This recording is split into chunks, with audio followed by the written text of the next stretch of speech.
Hoy, en Personajes en el diván, Franz Kafka en su carta al padre, centrándonos en la primera parte, la más rica en contenido para analizar. La carta al padre de Franz Kafka no es simplemente una correspondencia personal.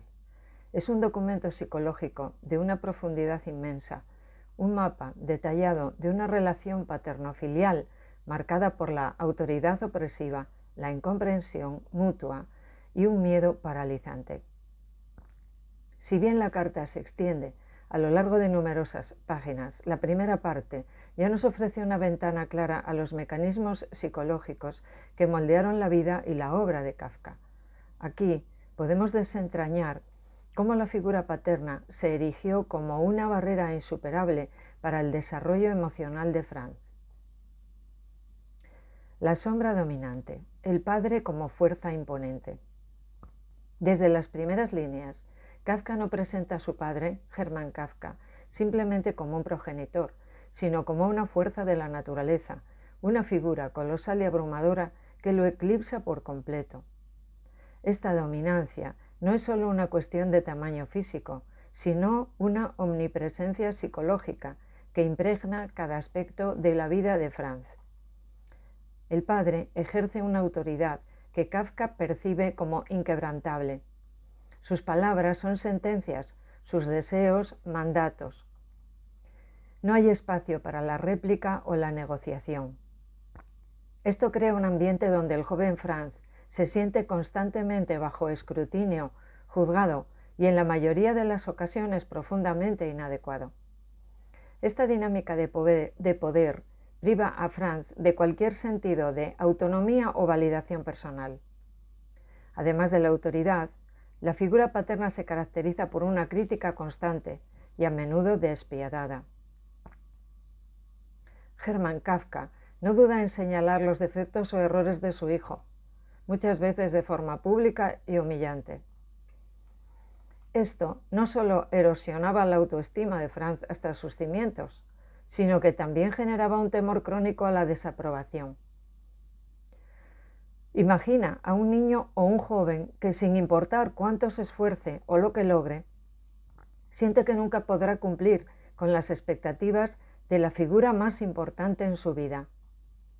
Esta situación crea un fallo profundo, pues el valor propio de Franz está directamente ligado y disminuido por la percepción paterna.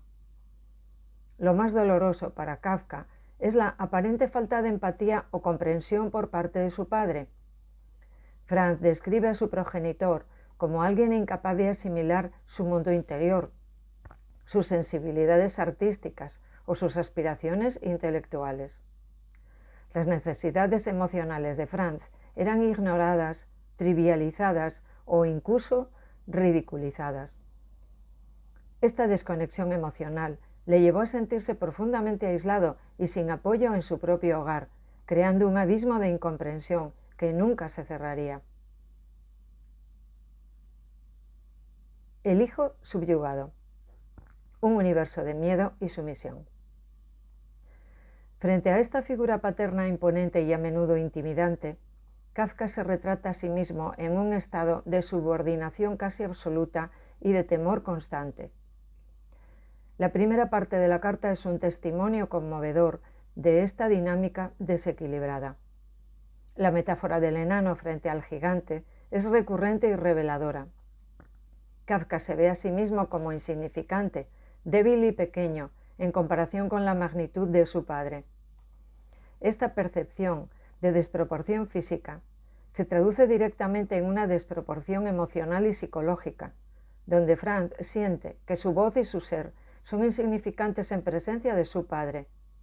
Esta inferioridad lo inhibe y lo silencia. El miedo no es una emoción ocasional, es una fuerza omnipresente que impulsa gran parte del comportamiento de Kafka. Temor a la ira paterna, al desprecio, al castigo verbal o a la humillación.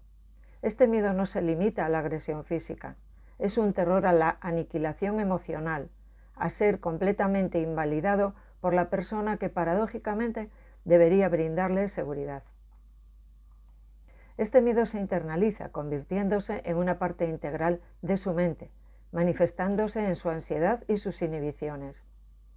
Incapaz de confrontar directamente a la figura paterna, Kafka opta por una huida interna. Se refugia en su mente, en sus pensamientos, en el mundo de la imaginación y crucialmente en su escritura. Este retiro no es una forma de cobardía, sino un mecanismo de autoprotección y supervivencia. Es en este santuario donde puede ser él mismo, ese santuario interior, lejos de la mirada de su padre. Aunque esta huida también le aísla aún más del mundo exterior. La siembra de la culpa y la ansiedad crónica. La interacción con su padre sembró en Kafka profundos y persistentes sentimientos de culpa y una ansiedad que lo acompañaría a lo largo de toda su vida, configurando su existencia y su arte. Parece que Kafka sentía una culpa por su propia existencia, como si su mero ser fuera una decepción o una carga para su padre. Cada uno de sus intentos de autonomía, de desarrollar sus propios intereses o de forjar su propio camino, eran interpretados por su padre como una desobediencia o una falla moral. Esta constante desaprobación alimentaba un sentimiento de ser defectuoso, de no estar a la altura de lo que su padre esperaba de él. Esta culpa es tan profunda que se convierte en una parte central de su identidad. Esta presión constante, combinada con el temor a no cumplir expectativas paternas, generó una ansiedad paralizante. Esta ansiedad no era solo una preocupación ocasional, era una condición omnipresente que afectaba su capacidad para tomar decisiones, su interacción social y su bienestar general. Se manifestó en su inseguridad, su tendencia a la autocrítica extrema y, en última instancia, a sus recurrentes crisis personales y profesionales.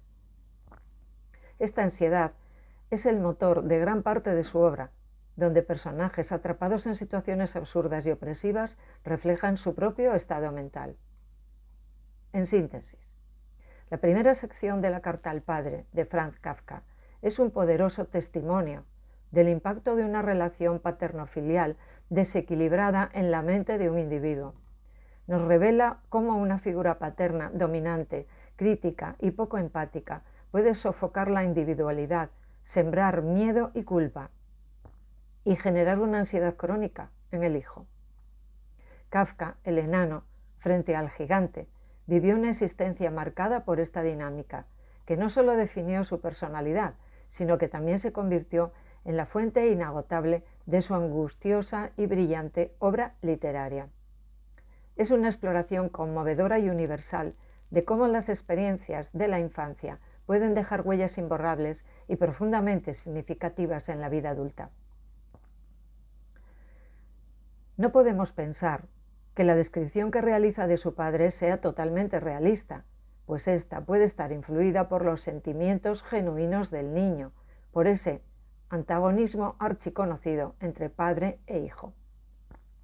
También hay que admirarse del hecho de que el sufrimiento que destila Kafka en torno a la relación con su padre se haya convertido en una obra que perdura en su vigencia y maestría. Espero que te haya gustado este análisis de la Carta al Padre. Haz los comentarios que desees. Gracias por escuchar este episodio. Te espero en el próximo.